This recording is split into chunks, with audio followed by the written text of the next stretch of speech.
Tuhan kita Yesus yang telah bangkit.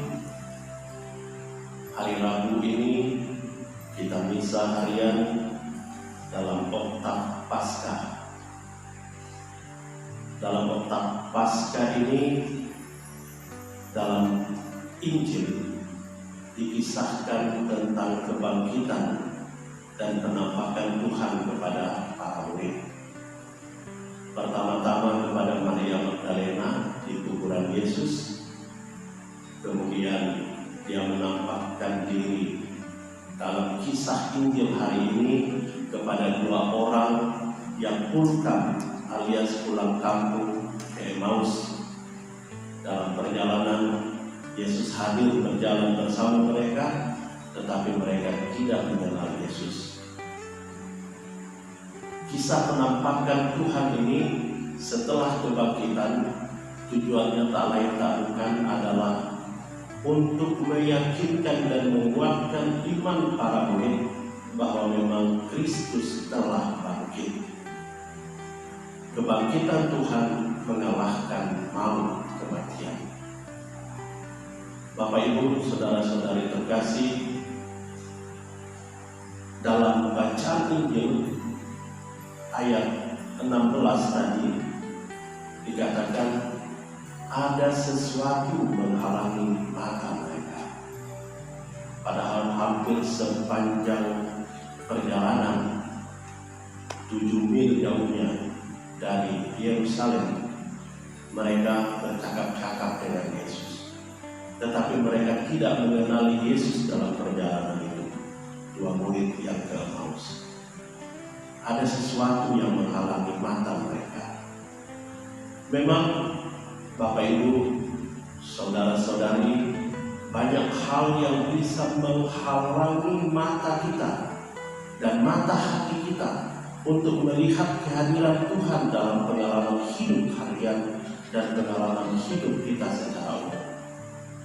Banyak hal yang menghalangi sehingga kehadiran Tuhan yang selalu hadir menyertai kita tidak kita rasakan, tidak kita lihat, dan tidak kita percaya. Mungkin karena derita yang berkepanjangan, mungkin karena putus asa, mungkin karena dosa-dosa kita, mungkin juga karena emas dan perak, lambang harta dunia.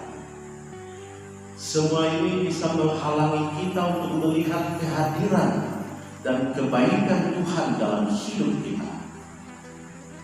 Bahkan zaman now, banyak orang tidak melihat kehadiran Tuhan ketika pandemi melanda seluruh dunia. Bahkan ada yang mengatakan Tuhan meninggalkan kita. Ada yang meragukan kuasa Tuhan, di mana kuasa Tuhan? Mengapa Tuhan biarkan penyakit ini berlalu-lalu?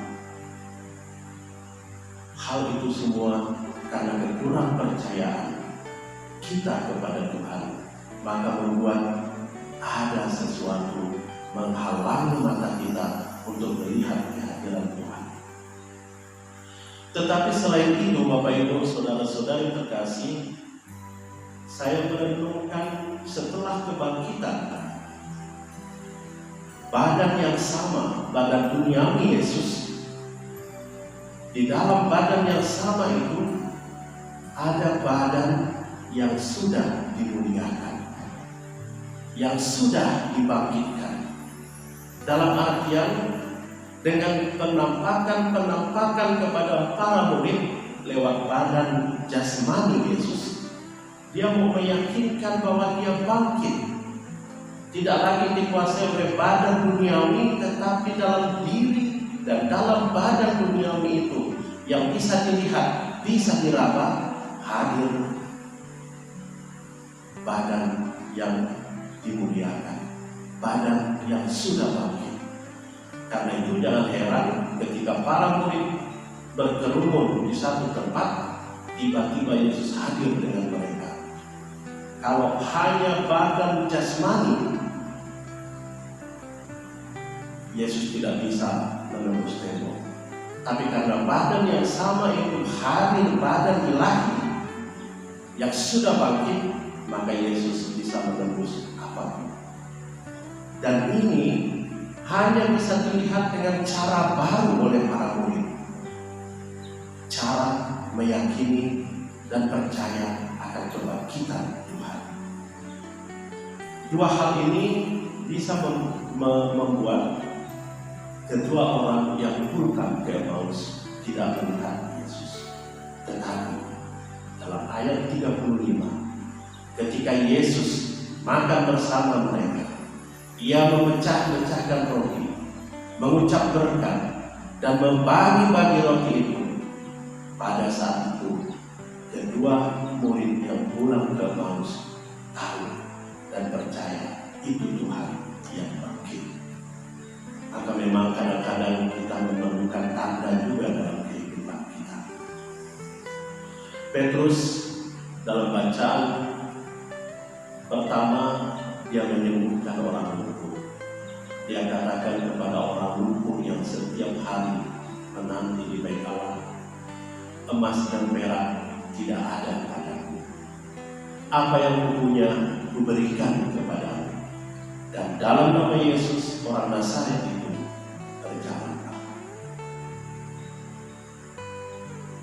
Petrus dan para murid setelah mengalami penampakan setelah kebangkitan, mereka percaya bahwa Yesus yang dihukum mati telah bangkit, dan Dialah Tuhan yang punya kuasa menyertai para murid dan menyertai semua orang yang percaya kepadanya.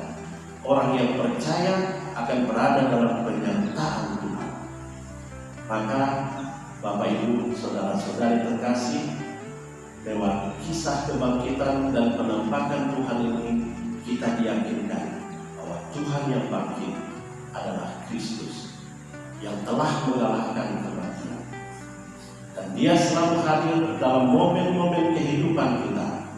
Hanya terkadang ada hal yang menghalangi untuk melihat kehadirannya. Semoga iman kepercayaan kita akan Tuhan Yesus Kristus yang telah bangkit mengalahkan kematian menguatkan kita untuk menampaki kehidupan kita. Kristus tidak menghilangkan penderitaan dalam diri kita, tetapi Dia menolong kita mengatasi penderitaan itu. Karena Dia adalah Emmanuel, Allah yang beserta